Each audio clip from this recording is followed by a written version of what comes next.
Acres of Diamonds by Russell H. Conwell.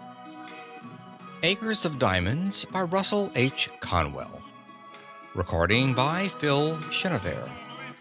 Acres of Diamonds.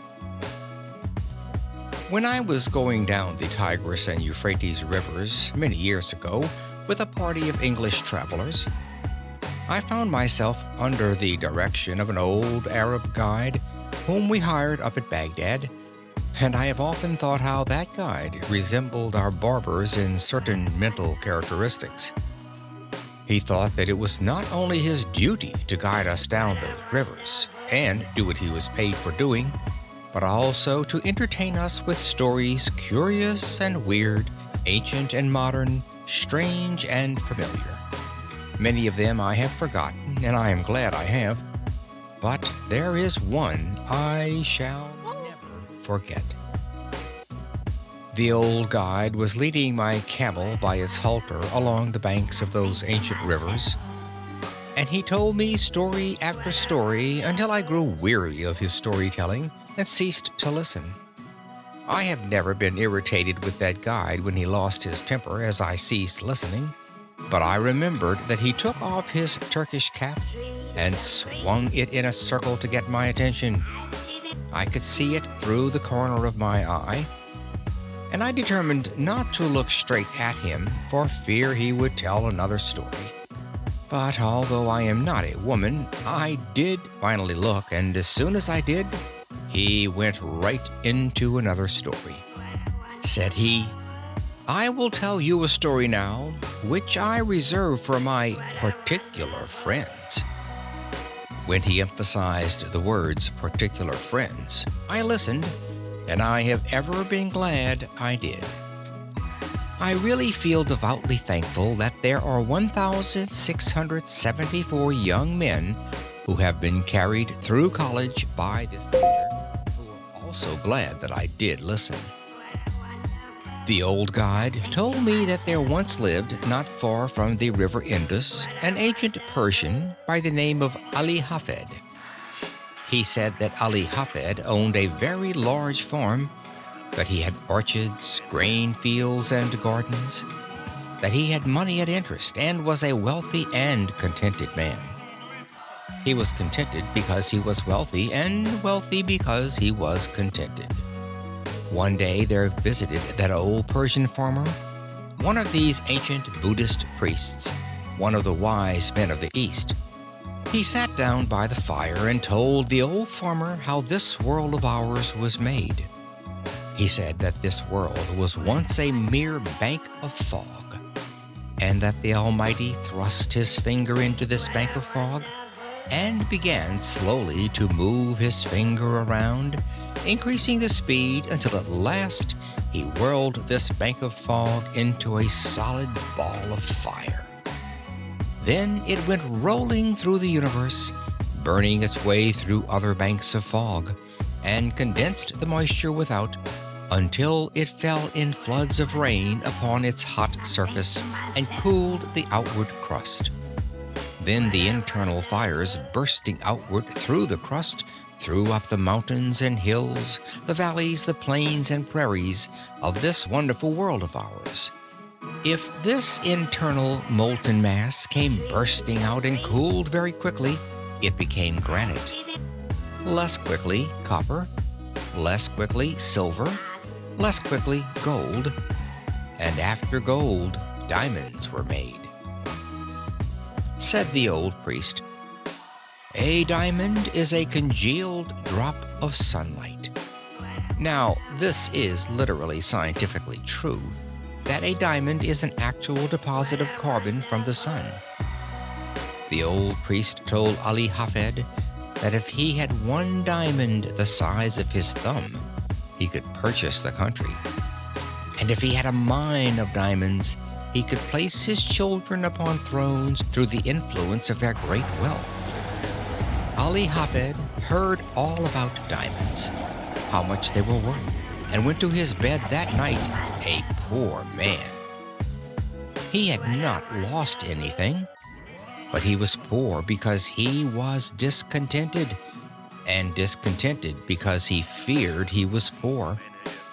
He said, "I want a mine of diamonds." And he lay awake all night. Early in the morning, he sought out the priest. I know by experience that a priest is very cross when awakened early in the morning, and when he shook that old priest out of his dreams, Ali Hafed said to him, "Will you tell me where I can find diamonds?" "Diamonds? What do you want with diamonds?" "Why, I wish to be immensely rich." "Well then, go along and find them. That is all you have to do. Go and find them, and then you will have them."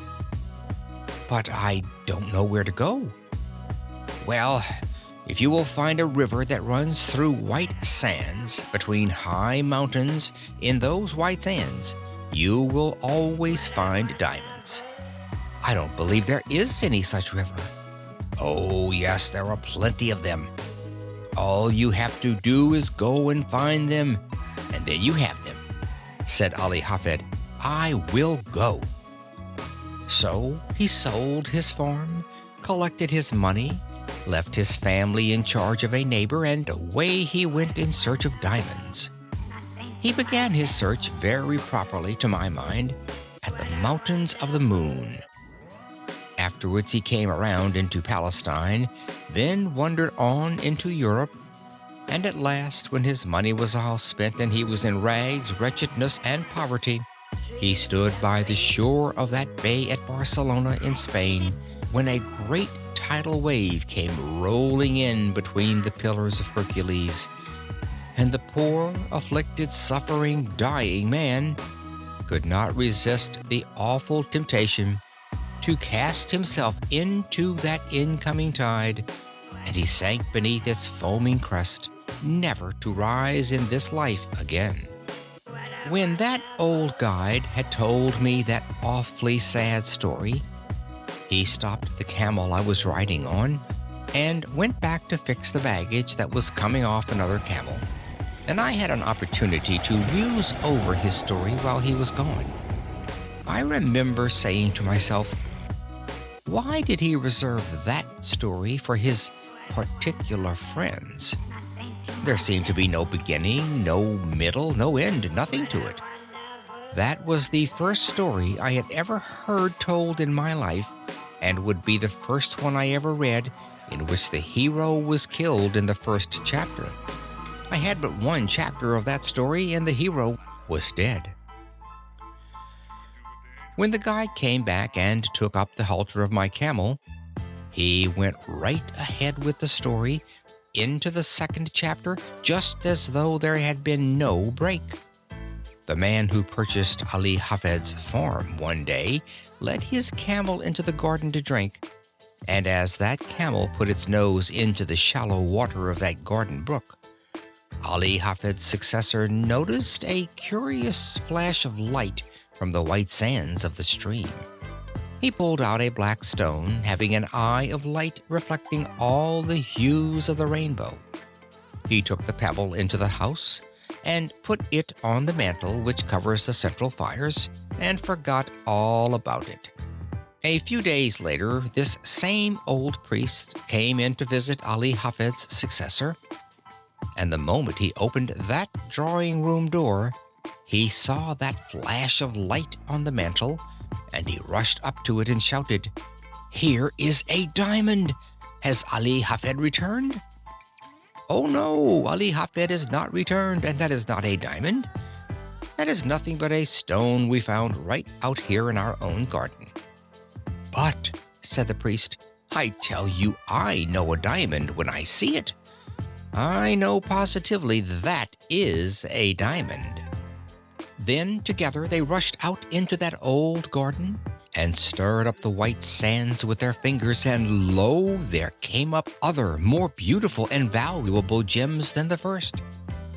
"Thus," said the guide to me, and friends, it is historically true, "was discovered the diamond mine of Golconda, the most magnificent diamond mine in all the history of mankind, excelling the Kimberley itself.